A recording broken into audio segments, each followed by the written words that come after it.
So the Halo series is finally here, and based off of the first 3 episodes so far, I haven't really been impressed with it, and there will be spoilers ahead. But before I get into what I didn't like, I just want to go over the few things I liked about the series. First of all, I really liked the initial world building of the show, specifically how the first episode opens with a group of insurrectionists. In the games, the insurrectionists are only really ever mentioned in Halo Reach, and I believe they're a faction in Halo Wars, but other than that, they've never really been expanded upon in the games. So getting to see their perspective here, I thought, was a very interesting way to start the series. I really liked seeing how these rebels view the UNSC as evil dictators who have been enslaving entire planets to steal their resources. Obviously, if you've played the games, you know that the UNSC would be doing this so that they can properly fight off the Covenant. However, I thought it was really interesting how the rebels thought that the whole war with the Covenant was nothing more than UNSC propaganda to justify their takeover of these worlds. Unfortunately, it does go downhill from here, but we'll get to that later. The other thing I like about this series is the look of everything so far. Everything from the weapons to vehicles, the Spartans, and the members of the Covenant look like they are taken directly from the games.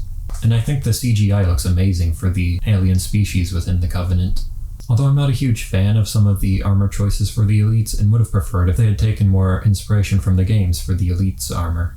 Unfortunately, that's about all that I like about this series so far. But instead of going over all the little details that countless other people have already gone over, I'll instead focus on what I see as this show's greatest flaw, which is the complete absence of any form of stakes so far in the story. I'll be going over the stories of the 2 main characters so far, Master Chief and Quan. Starting with the story following the Master Chief and the UNSC, this plotline has mostly revolved around trying to decipher the Forerunner artifact that was uncovered on the planet Madrigal. Now, from the very discovery of this object, it was pretty clear that it's just going to be a map that leads the characters to the Halo ring. While it makes sense that the UNSC would need time to decipher the Forerunner artifact, this plotline has completely fallen flat since there's no impending dread from, say, a Covenant invasion coming to retrieve the artifact. While yes, the Covenant do want the artifact back, they don't know where it is, and so there's no threat of the Covenant attacking the UNSC to reclaim this object. This has led to this plotline just feeling like the characters are sort of meandering around and just doing whatever they feel like, instead of having some sense of urgency to uncover why the Covenant wanted this artifact. I mean, the next episode is going to be about Master Chief going to his childhood home to dig holes in his backyard, because he thinks there's a clue there about the artifact in his parents' backyard.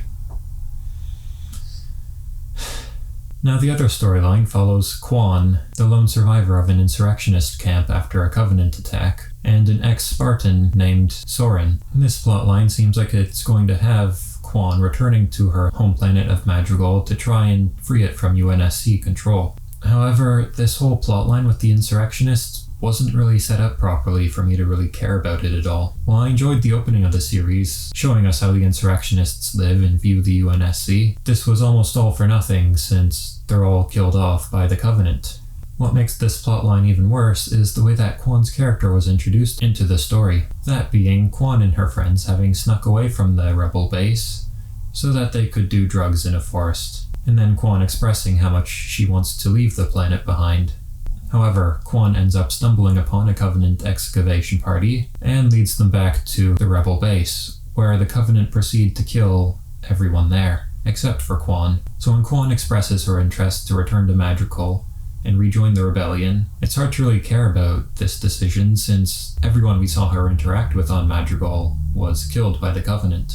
And she keeps making a big deal about how her father was this big leader within the rebellion and that she needs to carry on his legacy. But the only time she ever interacted with her father in this series was when she returned to the base and was telling him that aliens are coming. That was literally the only time she ever spoke to her father. And now we're supposed to believe that she has this huge respect for him and wants to carry on his legacy. I mean, when I watched the episode for the first time, I thought that the insurrectionist base was just a small band of rebels rebelling against the UNSC, not that it was part of some larger organized rebellion led by Quan's father. So I was quite surprised when Quan wanted to return to Madrigal in the second episode and rejoin her father's generals, because I thought that this entire rebel force had been wiped out by the Covenant. But apparently there is an entire planet's worth of rebels willing to fight against the UNSC. Or at least, I think that's what's being implied. they don't really set up this rebellion at all, so it's hard to tell if the entire planet of Madrigal is against the UNSC, or if Quan's father was just leading a small group who don't really represent the wants of the people of Madrigal. So when Quan does want to return, there's really no one on Madrigal that the audience knows, and so this plotline just seems kind of pointless to pad out more time. Basically, all we know about Madrigal now is that there's an evil man who's been killing innocent people. We know almost nothing about this evil man, and all we know about the people he's been killing is that they're innocent. Another issue I've been having with this series is the way the Covenant have been handled, which is that they feel more like a group of space pirates interested in Forerunner technology, rather than a genocidal cult hell-bent on wiping out all of humanity. The Covenant really don't seem like a threat so far in this series, and the show has spent a lot more time on the politics between the insurrectionists and the UNSC than it has on the UNSC dealing with this alien invasion. Overall, this series is going exactly as I had feared it would go. It feels like this show doesn't have a large enough budget to properly do an adaptation of Halo, and so it feels like these first 2 episodes have just been padding so that they can save their budget for a big finale that no one's going to care enough about to watch. Until then, we're stuck watching Master Chief develop emotions and question where his parents are, and watch Quan try to join a rebellion we know nothing about. But those are just my thoughts on these first 3 episodes of the Halo series. Let me know in the comments what you've thought so far, and consider subscribing if you're interested in knowing the rest of my thoughts on this series. And until next time, thanks for watching.